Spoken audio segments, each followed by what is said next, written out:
3, 2, 1. Hai my dear Risti, ketemu lagi. Jangan lupa subscribe, like, dan lonceng. Thank you. Hai my dear Risti, apa kabar di Kamis yang cerah ceria? Kamis manis, jadi tetaplah tersenyum manis.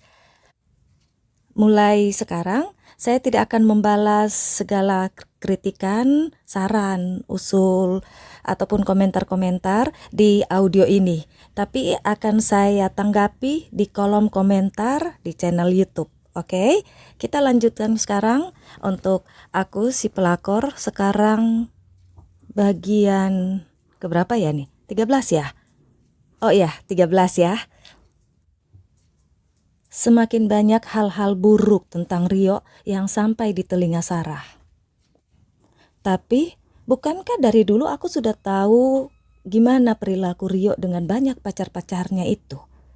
Apapun Rio sekarang, itu bukan urusanku. Itu pikir Sarah menanggapi cerita Titi ataupun kabar-kabar buruk tentang Rio yang didengarnya. Lagi pula, Sarah sama sekali tidak bisa menghubungi Rio. Bodoh amat lah. Aku dan Rio tidak pacaran. Kami hanya pura-pura, hanya settingan. Jadi tidak perlu mencari tahu apa yang dilakukan Rio. Sarah fokus pada kerjanya. Sarah juga sudah membuka dan membaca semua pesan-pesan yang dikirim teman-temannya di handphonenya, yang memberi selamat, ataupun yang bertanya tentang Rio. Karena mereka tidak percaya pada kenyataan bahwa Sarah berpacaran dengan Rio. Atau ada juga yang menyatakan ketidaksetujuannya. Tapi Sarah hanya membaca semua pesan-pesan itu. Hanya membacanya, tidak membalasnya. Itu reaksi yang wajar dari siapapun. Karena semua teman-teman, apalagi yang dekat, sangat tahu bahwa Sarah sudah lama tidak mempunyai hubungan dengan seorang laki-laki setelah pisah dari mantan suaminya. Jadi jelas saja postingan Rio itu membuat heboh.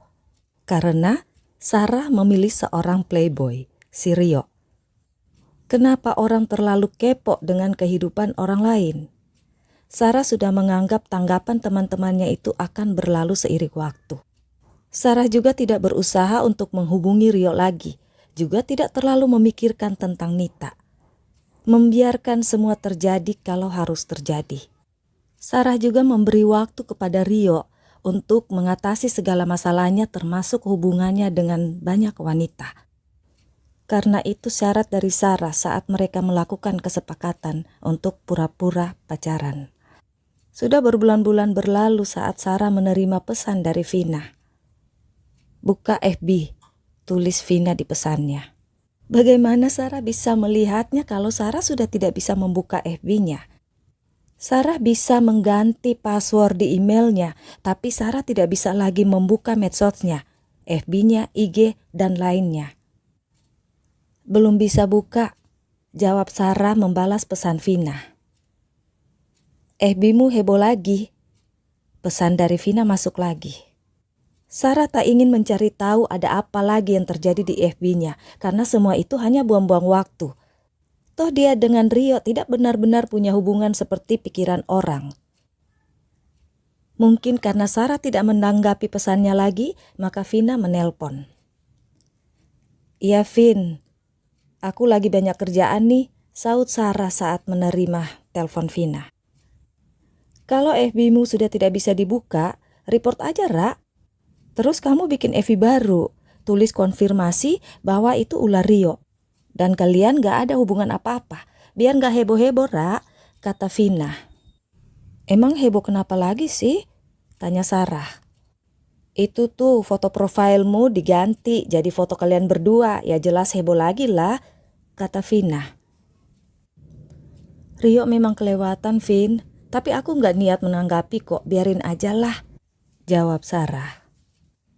Si Nita, gak nanggapin apa-apa ya Ra?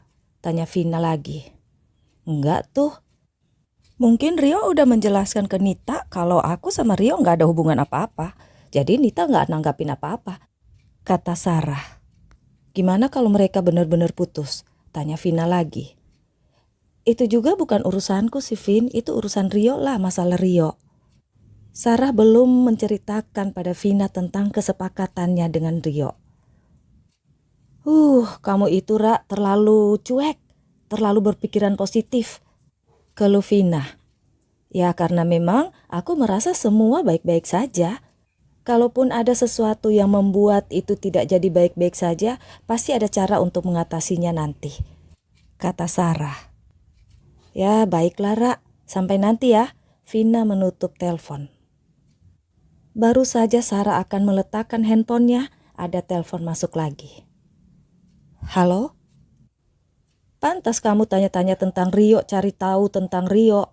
Ternyata ini niat kamu ya? Kata suara di seberang telepon lumayan judes. Maaf, ini siapa ya? Sarah bertanya dengan sopan. Kamu gak tahu suaraku atau pura-pura gak tahu, Ra? Tanya suara di seberang. Sarah berpikir dan berusaha untuk mengingat. Ini Nita. Nita, gak usah belagak gak kenal suaraku, kata suara di seberang lagi. Oh Nita, maaf aku gak kenal suaramu soalnya agak beda, kata Sarah. Suara kamu benar-benar beda Nit, apa kamu sakit? Tanya Sarah lagi. Nita emosi, tapi kemudian dia sadar. Dia memang memakai sapu tangan mengalasi handphonenya supaya suaranya tidak dikenali karena dia memang berniat untuk mendamprat Sarah dan memaki-maki Sarah. Tapi karena terbawa emosi, Nita malah lupa dengan tujuannya, malah menyebutkan namanya. Padahal Sarah sudah tidak mengenali suaranya. Aku mau ngomong Ra, gak usah cari alasan dan berbelit-belit. Aku yang mau ngomong duluan Nit, atau aku tutup telepon ini, kata Sarah memotong omongan Nita. Nita terdiam, hatinya panas, tapi dia juga ingin tahu ada apa sebenarnya, karena dia tidak menyangka kalau Sarah akan mengkhianatinya dengan berhubungan dengan Rio. Nit, kalau kamu ada masalah dengan Rio, selesaikanlah dan bicarakan dengan Rio, bukan dengan aku. Kalau kamu percaya pada Rio, gak perlu kamu hubungi aku. Kalau kamu memutuskan lanjut dengan Rio, ya jalani itu, lakukan itu dengan segala konsekuensinya, segala resikonya. Begitu juga kalau kamu merasa tidak percaya Rio, tidak bisa bersama Rio, maka itu keputusanmu juga. Bukan menyalahkan orang lain, bukan karena Rio, bukan karena aku, kata Sarah dan menutup telepon. Sarah merasa plong. Dia yakin Rio bisa mengambil keputusan dan tidak membuat masalah lagi. Tapi ternyata dugaan Sarah salah. Semakin hari semakin banyak pesan-pesan yang masuk bernada kasar, bernada menegur Sarah, bahkan ada yang mengatai Sarah perebut suami orang. Suami? Suaminya siapa? Suami yang mana? Apa Rio? Kalau Rio, istrinya siapa? Yang mana dari sekian banyak perempuannya itu yang menjadi istrinya? Sarah menampung semua makian dan tuduhan itu dalam diam, tapi tidak dengan Vina. Setiap hari Vina emosi dan marah-marah. Nih orang-orang benar-benar pingin dibunuh ya Ra, kata Vina. Orang-orang yang mana Vin? Tanya Sarah pura-pura tidak paham. Si Rio. Si Rio. Si Vina emosi yang membuat Sarah tertawa. Bener-bener ya dia Ra, si Rio itu menghilang gak tahu kemana.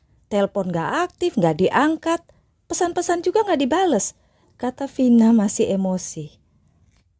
Biarin aja Vin, nanti juga dia nongol sendiri kok, kata Sarah kalem. Kamu itu Ra, bener-bener gak terganggu apa dengan ulah Rio ini? Reno aja udah bertanduk tuh saking emosi, kata Vina lagi. Reno itu kebawa kamu Vin. Lah istrinya teriak-teriak gini gimana dia gak kepengaruh, kata Sarah tertawa. Tapi Sarah setuju kalau Rio sangat kelewatan. Kamu itu Ra, apa bener gak tahu alamat rumah atau tempat kerja si Rio? Tanya Vina lagi. Gak tahu Vin, aku belum pernah ke rumahnya juga ke tempat kerjanya. Pernah sih Rio bilang tempat kerjanya tapi aku gak perhatikan jadi aku lupa apa nama kantornya, kata Sarah. Sarah bukan gak ingat, tapi pada saat Rio menyebutkan tempat kerjanya, Sarah merasa Rio tidak berkata jujur. Dan itu terbukti. Ternyata Rio hanya sopir. Sopir di mana? Sarah juga tidak tahu dan tidak ingin tanya-tanya lagi. Itu sebabnya Sarah tidak menceritakan hal itu pada Vina. Sarah merasa Rio seperti nggak mau teman-temannya tahu keadaan Rio yang sebenarnya. Mungkin saja Rio berlagak seperti orang kaya atau apalah. Sarah nggak terlalu memusingkan itu karena Sarah tidak terlalu suka mengurusi urusan orang lain. Kamu itu aneh juga, Ra. Sahabatnya Rio tapi tidak tahu apa-apa tentang Rio, kata Vina ngomel. Ya nggak semua hal harus aku tahu kan, Vin? Sarah membela diri. Kamu itu kan orang paling peduli, apalagi pada teman. Tapi kok seperti cuek kalau tentang Rio? Keluh Vina lagi. Aku care kok, aku peduli Vin. Tapi bukan berarti aku ngurusin apalagi masuk campur urusan orang lain. Sekalipun itu sahabat-sahabatku termasuk kamu. Kamu sangat tahu itu Vin, kata Sarah.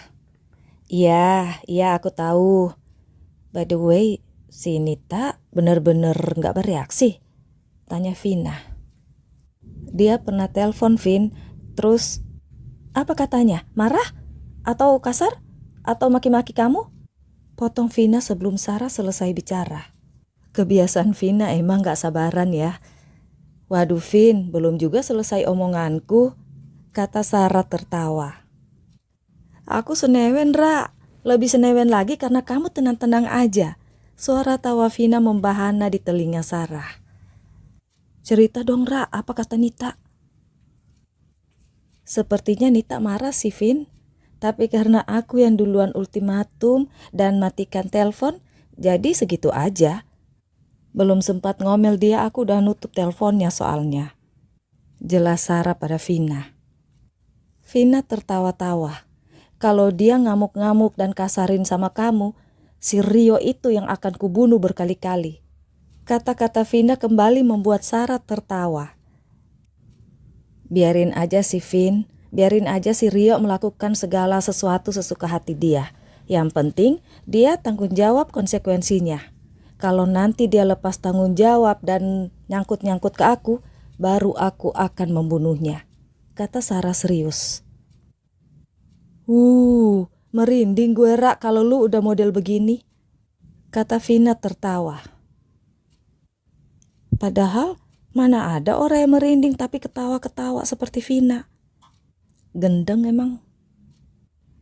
Oh ya Ra, gue hampir lupa. Si Davi tuh menanyakanmu terus.